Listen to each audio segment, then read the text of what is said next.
मला एका मुलाची कमेंट आली होती की ताई माझं ब्रेकअप झालंय, मला काहीतरी सांगा. मी भरपूर व्हिडिओ बघतो त्याच्यातून बाहेर निघण्यासाठी, पण माझ्या मनावर असं काही विशेष परिणामच होत नाहीये. मी काय करू? अरे बाबा, हो ना बाबा, कळतंय मला. तुझं फक्त ब्रेकअप नाही झालेलं, तुझं सगळं आयुष्य बदललंय. मी काय तुला इथं तुझ्या ब्रेकअपच्या त्रासातून यातनेतून बाहेर काढायला नाही आलेले. 21 दिवसात मूव्ह ऑन असे भरपूर व्हिडिओ तू पाहिले असते, पण त्याच्यात मार्केटिंग असतं बरं का. त्यात काही प्रेम वगैरे नसतं. आणि मी तुला चांगलं सांगायला, आज मी काही इथं तुला सल्ला द्यायला नाही आले. कारण आपण ज्याच्यावर मनापासून प्रेम करतो ना, त्याला विसरण्याची कुठलीही ट्रिक ह्या जगामध्ये नाहीये. मी तुला फक्त एक गोष्ट सांगते. अं, समज तुझ्या शेजारी एक मुलगा होता, त्याचं नाव मनोज होतं.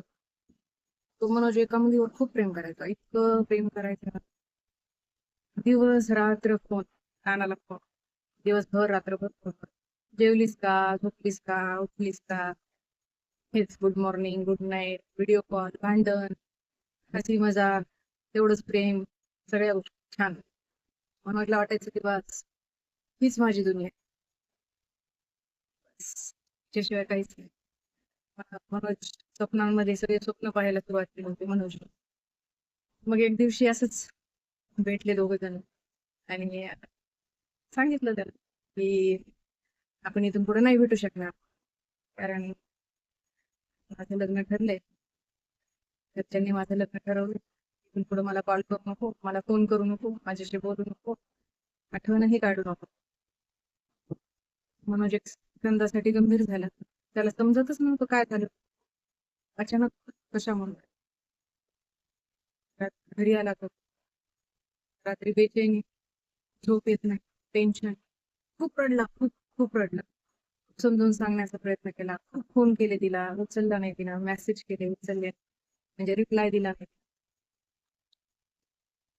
खूप डिप्रेशन मध्ये गेला, टेन्शन मध्ये गेला, एकटं एकटं राहू लागला, जेवण करत नव्हता, बोलत नव्हता कोणाशी, आणि मित्रांमध्ये जात नव्हता, खूप काहीच करत नव्हता.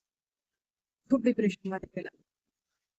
तर मित्र मध्ये गेलं तर मित्र चिडवायचे किंवा म्हणायचे, अरे भाई छोड़ देना उसको, गई ना वो, क्या लेके बैठा उसको, एक गई 36 आएंगी, छोड़ दे उसको.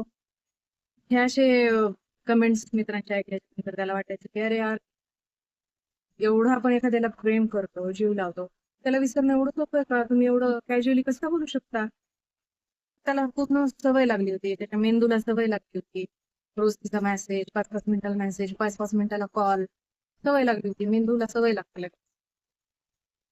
ते सारखं व्हॉट्सअपचं स्टेटस चेक करणं, फेसबुकचं स्टेटस चेक करणं, ऑनलाईन आहे का चेक करणं. त्याला एकच काम, तर तेच रात्र रात्र तेच. कधी ऑनलाईन येते, दिसते का, हेच पाहत राहणं. त्याचा मेंदू एक्सेप्टच करायला तयार नाही कुठली गोष्ट. सवय.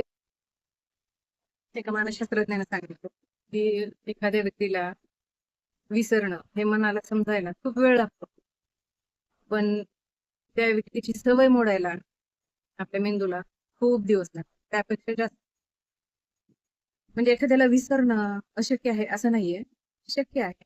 पण त्यासाठी त्याला विसरण्याची गरज नाहीये, आपण स्वतःला ओळखण्याची गरज. तर आपण काय करायलो, आपण कोण आहोत, कुठे आहोत, आपल्यासोबत काय व्हायलंय, हे थोडं स्वतःला समजण्याची गरज आहे.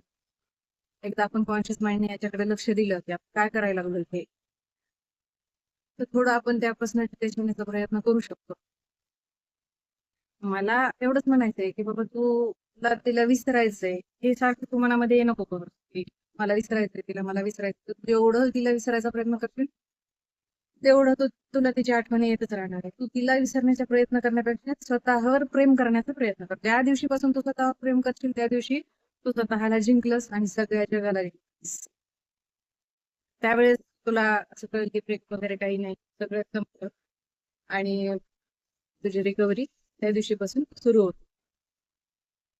हे बघ, रिकव्हरी ना एक दिवसात नाही होत, पण एक दिवस नक्की होत. आपण प्रेमात असतो, बुडालेले असतो, आपण बुडालेले असतो, त्यावेळेस ती व्यक्ती आपल्यासाठी खास असते. तीच व्यक्ती आपल्यासाठी खास असते. पण जेव्हा आपण ह्या ब्रेकअपच्या ह्याच्यातून बाहेर निघतो ना, त्यावेळेस आपल्याला कळतं की आपण जी व्यक्ती आपल्यासाठी खास होती, ती व्यक्ती ऍक्च्युअल मध्ये काहीच खास नाहीये. आपण तिला खास बनवलंय. हो. जसं जसं वेळ निघून जाते हळूहळू, तसं तसं सगळ्या जखमा भरून जातात. कारण वेळ हे जखमेवरचं औषध आहे. जसं जसं वेळ निघून जाते, हळूहळू सगळ्या जखमा आणि हे अनुभवाचे बोल. तर बाबा आता रडत बसू नको. तुझ्या नवीन आयुष्याची सुरुवात कर आणि एक सकारात्मक विचार तुमचं संपूर्ण आयुष्य बदलू शकते. हो, नाही तर काय. जर तुम्हालाही तुमच्या आयुष्यामध्ये काही प्रॉब्लेम असेल तर तुम्ही माझ्याशी नक्की शेअर करू शकता. जर माझ्याकडनं तुम्हाला काही मदत करणं झालं तर नक्की करेन. मी Durga, new life begins with Durga ह्या नवीन चॅनलमध्ये आपलं स्वागत करत आहे. आणि आपण असाच जो प्रतिसाद देताय मला भरघोस, त्यामुळे मला सगळ्या विषयांवर जे तुम्ही सुचवता किंवा जे मला सुचतात त्यावर चर्चा करायला प्रोत्साहन मिळतं. तर माझ्या चॅनलला नक्की सबस्क्राईब करा आणि शेअर करा व्हिडिओ आणि लाईक पण करा आणि कमेंट तर नक्की करा.